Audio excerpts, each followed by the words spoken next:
Tēnā koutou katoa. Good afternoon.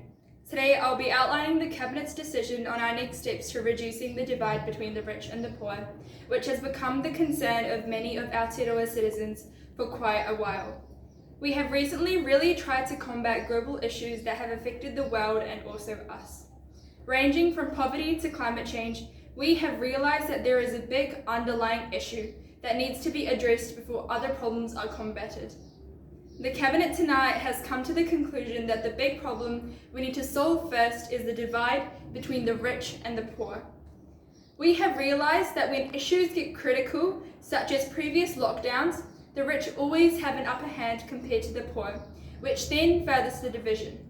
Cabinet and I today have agreed to and come to a decision that we will make finance a compulsory subject in schools from years 3 to year 10 from 2036, meaning next year. We have realised that financial education is a key pillar to reducing the division. The divide was originally created by the lack of education surrounding money and success, and usually the poor quality of understanding around this topic, which gets passed down generations, as the financial literature is left to parents. By making the subject compulsory, we'll try our best to give all children an equal opportunity and playing field. They will also learn how to manage their money, because learning to make money is not good enough. As the more money you make, the more you end up spending, and that will not solve the issue.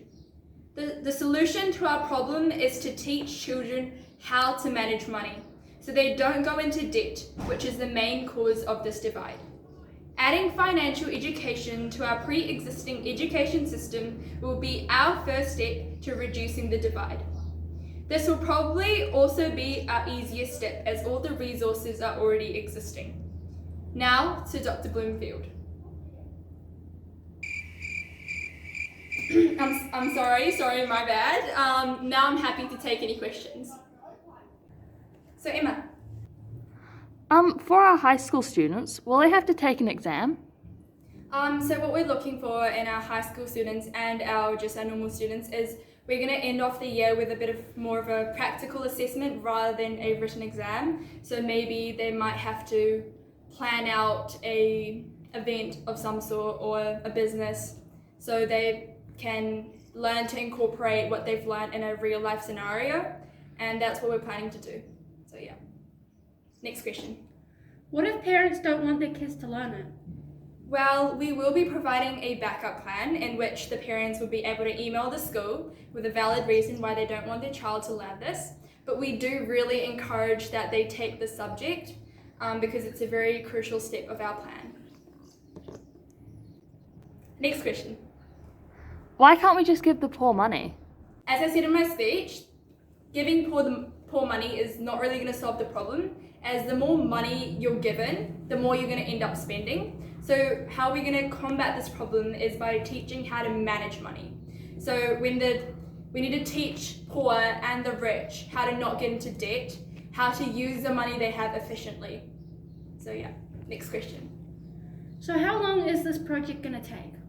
As I said, we're going to try to implement it next year, but if we have some sort of unexpected barrier or event, it might get delayed, but we are expecting it to start next year. Next question. What about the kids? Do they have to do it if they don't want to? I'm sorry, but there's a lot of subjects that kids don't want to do. When I was little, I didn't want to do English, but now I'm writing a speech and I'm presenting in front of you. So I feel like kids don't really know the understanding yet, but they will in the future be thankful for learning the subject in their school years. Once again, thank you all, and that's the end. I hope you have a great afternoon. Thank you.